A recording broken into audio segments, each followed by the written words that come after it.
নমস্কার বন্ধুরা, আশার রন্ধনশালায় আপনাদের স্বাগত। সবাই কেমন আছেন? আশা করছি ভালো আছেন, আমিও ভালো আছি। আজ আমি আপনাদের সঙ্গে রেস্টুরেন্ট স্টাইলের একটা মটর পনিরের রেসিপি শেয়ার করছি। প্রথমে একটা ননস্টিক কড়াই নিয়ে নিয়েছি। এই কড়াইয়ের মধ্যে আমি 1 টেবিল স্পুন মতো সাদা তেল দিয়েছি। তেল গরম হলে ওর মধ্যে আমি 200 গ্রাম পনিরকে ছোট ছোট কিউব আকারে কেটে নিয়েছি বা স্কোয়ার আকারে।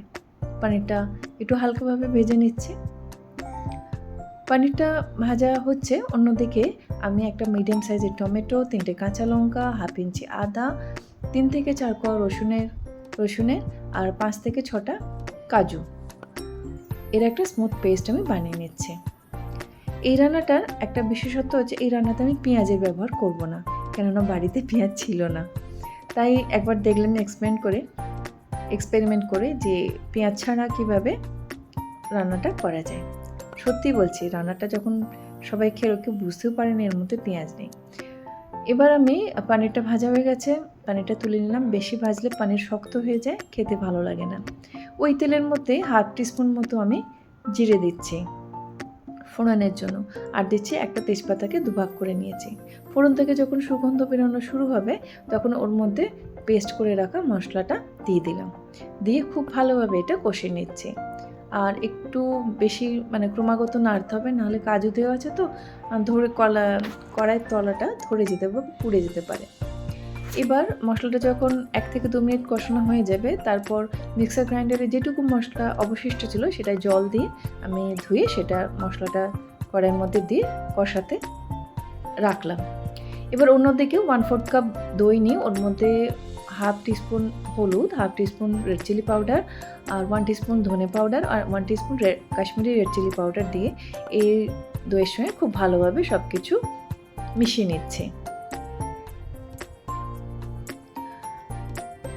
মেশানো হয়ে গেছে খুব ভালোভাবে। এবার দেখুন কড়াইতে আমাদের মশলাটাও অনেকটা কষানো হয়ে গেছে। এবার আমি গ্যাসটা অফ করে দিলাম। গ্যাসটা অফ করে দিয়ে দইয়ের এই মিশ্রণটা আমি কড়াইয়ের মধ্যে দিয়ে দিলাম। অনেক সময় কি হয়, গ্যাস অন থাকলে গরম কড়াইয়ের মধ্যে বা মশলার মধ্যে যদি দইয়ের মিশ্রণ বা দই দেন তাহলে অনেক সময় কেটে বা ফেটে যেতে পারে। ওই জন্য আমি গ্যাস অফ করে দিই এবং গ্যাস দেওয়ার পর আমি ক্রমাগত অনেকক্ষণ প্রায় 1 মিনিট মতো ভালো করে নেড়ে নেড়ে আগের যে মশলা আর এই দইয়ের মিশ্রণ ভালোভাবে মিশিয়ে নিয়েছি। এবার গ্যাস অন করে দিয়েছি এবং অন করে দিয়ে মশলাটা ভালোভাবে কষিয়ে নিচ্ছি। এই সময় আমি এতে দিয়ে দিচ্ছি হাফ টিস্পুন মতো চিনি, দইয়ের যে টক ভাবটা আর টমেটোর টক ভাবটা ব্যালেন্স করার জন্য। আমাদের বাড়িতে এইতে একটু মিষ্টিটা বেশি খাওয়ায়, তাই আমি প্রায় 1 টিস্পুন মতো দিলাম।